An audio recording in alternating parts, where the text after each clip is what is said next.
کریم کے مثلا 3 حقوق ہیں بنیادی طور پر. ایک ہے تلاوت محض، بتاتے خود مقصود ہے کہ کوئی بندہ روزانہ تلاوت سے خالی نہ رہے، ہر روز کوئی نہ کوئی تلاوت قرآن کریم کی ہو. یہ پہلا حق ہے جو سب سے آسان ہے. قرآن کریم کے حقوق میں سب سے آسان جو ہے وہ کیا ہے؟ تلاوت روزانہ.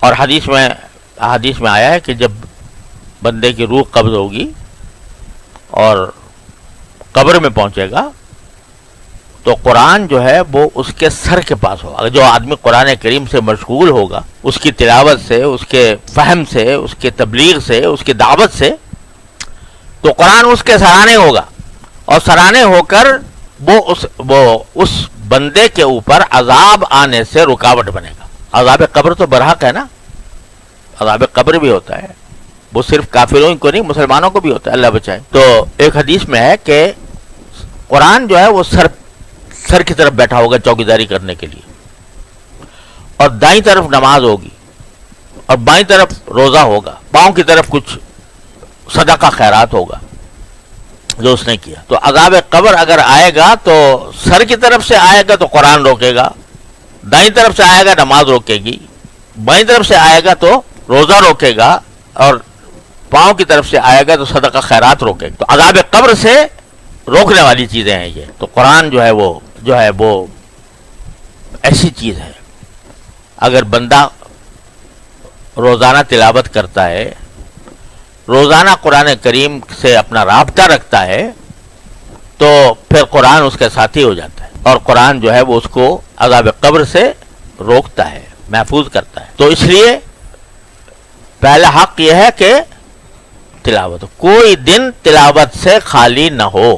اور ساتھ ہی اس کے برعکس وعید بڑی سخت ہے کہ اگر کوئی شخص قرآن کا علم اس نے حاصل کیا، حافظ ہو گیا، مثلا حفظ بڑی زبردست دولت ہے، وہ حاصل کر لی، لیکن سویا پڑا رہا، قرآن حفظ ضرور کر لیا لیکن پڑھنے کی نوبت نہیں آتی. جب اٹھنے کا وقت ہے قرآن کریم پڑھنے کے لیے، ان قرآن الفجر کان مشہودا، اس کو سو رہا ہے پڑا ہوا. تو حدیث میں ہے کہ اللہ بچائے، اللہ تعالیٰ ہر مسلمان کی حفاظت فرمائے، قبر میں اس کا سر پتھروں سے کچلا جائے گا. تو اس لیے پہلا حق تو ہے تلاوت. تو اس لہٰذا ہر آدمی کو سوچنا چاہیے کہ میں قرآن کو کتنا تلاوت کرتا ہوں یا نہیں کرتا. دوسرا حق ہے سمجھنا، اس پر غور کرنا. افلا یتدبرون القرآن ام علی قلوب اقفالها، کیا یہ قرآن میں تدبر سے کام نہیں لیتے، غور نہیں کرتے، یا دلوں پر تالے پڑے ہوئے ہیں؟ تو اب ذرا سوچیں کہ اللہ جل جلالہ نے کتاب ہدایت ہمارے لیے بھیجی، اتنی بڑی نعمت، اور اس امت کو اس امتیاز سے سرفراز فرمایا کہ یہ کتاب کبھی اس کو لا یأتیہ الباطل من بین یدیہ ولا من خلفہ تنزیل من حکیم حمید، نہ باطل آ نہیں سکتا اس کے ساتھ، اس میں کوئی گڑبڑ نہیں کر سکتا، اس میں کوئی تحریف نہیں کر سکتا، اس کی حفاظت کا ذمہ اللہ نے لیا ہے، قیامت تک کے لیے پیغام ہے بندوں کے لیے. اب یہ آدمی نے قرآن کریم کو اٹھا کے طاق پہ تو رکھ دیا، چلو تلاوت بھی کر لیتا ہے تھوڑا بہت روزانہ. کبھی یہ داعیہ پیدا ہوا کہ میں دیکھوں تو صحیح کہ میرے پروردگار نے مجھے کیا پیغام بھیجا ہے. کبھی یہ داعیہ دل میں پیدا ہوا، اس کو سوچنے سمجھنے کی ترغیب دل میں آئی کہ میں سوچ کے سمجھ کے دیکھوں تو صحیح کہ میرے پروردگار نے کیا کچھ ارشاد فرمایا ہے قرآن کریم میں. سمجھنے کی طرف توجہ ہی نہیں. اللہ کے بندوں نے تفسیریں چھاپ دی ہیں، ترجمے چھاپ دیے ہیں، مختصر بھی ہیں، لمبے بھی ہیں، مفصل بھی ہیں، لیکن کیا کبھی یہ شوق پیدا ہوتا ہے کہ بھئی میں اس کو پڑھوں، ترجمہ پڑھوں، اس کی تفسیر دیکھوں، مستند تفسیر؟ سوائے اس کے کہ جن لوگوں نے اللہ تبارک و تعالیٰ نے کچھ علم سے نواز دیا تو وہ ذرا سمجھ لیتے ہیں.